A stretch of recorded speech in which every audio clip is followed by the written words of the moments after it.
So guys, once we're actually in the main compound itself, the first thing you'll notice is that it does not look exactly the way that it did on the model that we were looking at. Most of the buildings have gone. This is because wooden buildings, if you don't look after them, they fall down. They end up looking like that green one outside. I mean, just to give you an idea, the memorial site's actually looked into the cost of simply restoring that to look a bit like the way that it used to look, and it's 11 million euros. They don't have 11 million euros just lying around. So I mean, the feasibility of maintaining the entire camp as it once was is simply out of the question.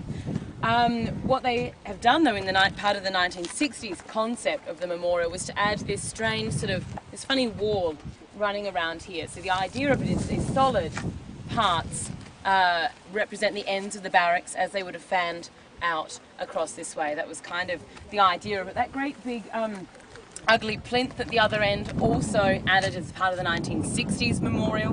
The idea of that is that it is now the dominant feature at the camp, whereas once upon a time when the Nazis were in charge, Tower A was the dominant feature.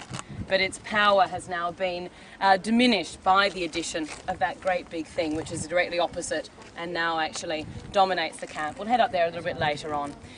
This open space that we're standing in at the moment, though, it's called the Appellplatz, the roll call square. It was here that prisoners would have to assemble every morning and evening to get counted. Your day as a prisoner began at either 4:20 or 5:20 in the morning, depending on the season. Clearly in summer there is more daylight, so earlier.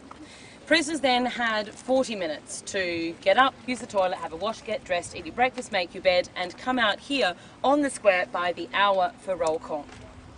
Now I know for most people, given 40 minutes in the morning, that is actually achievable. But you need to keep in mind that these barracks, they were built originally to house 150 men. When I say men, by the way, I'm not being overly general. This was a men's camp. There were no women in Sachsenhausen until right at the very end of the war. And some of those evacuations I mentioned earlier, then you saw some female prisoners here, so late 44, early 45, but mostly it was a men's camp. There was a women's camp nearby, a place called Ravensbrück.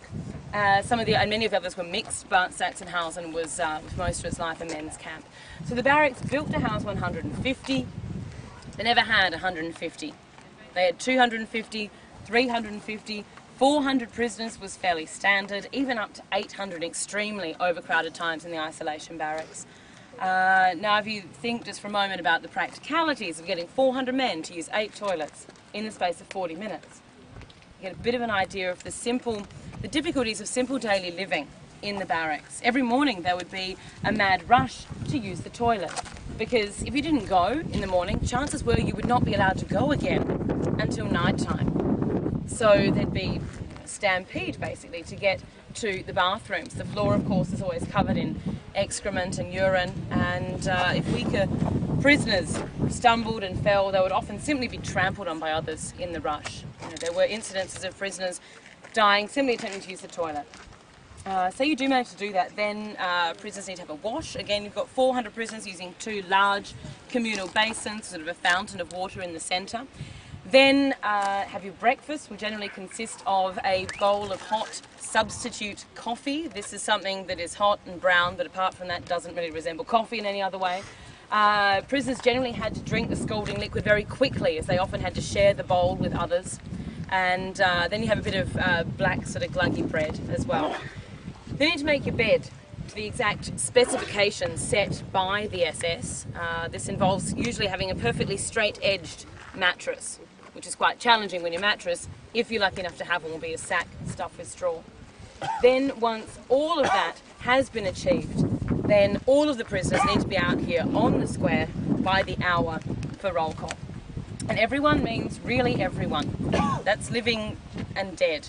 If any prisoners have died in the barrack overnight for whatever reason, from starvation, disease, hypothermia in winter, suffocation sometimes in summer when there was simply not enough air in the barracks, then any bodies have to be brought out here as well.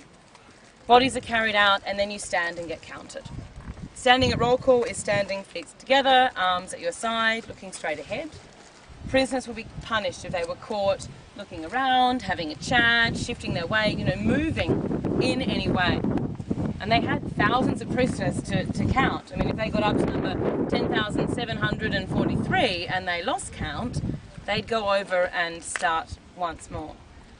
If someone wasn't here, if a prisoner actually wasn't answering for any reason, all of the other prisoners would have to stand here on the square at roll call until that person was found, until they were accounted for.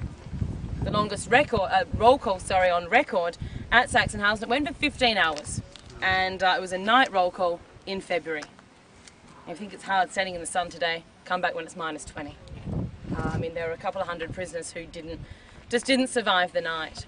Generally though, if all went well, roll call would last about 2 hours. 2 hours was fairly standard, and then the working day would begin. Instructions as to which work details were to report where and when would be made over these speaker systems you can see in the middle of the square here, PA system for the camp. The working day would vary in length. Clearly again in summer there's more daylights, in summer sometimes up to 14 hours, working either inside the camp or outside on one of the many outside work details. At the end of the day, prisoners will be brought back here for a second roll call, as in the morning. If everyone was accounted for once more, then they could go back to their barrack, have your supper, and a bit of free time before it's lights out at 10 o'clock. If you guys come over this way, we'll have a bit of a look at the perimeter.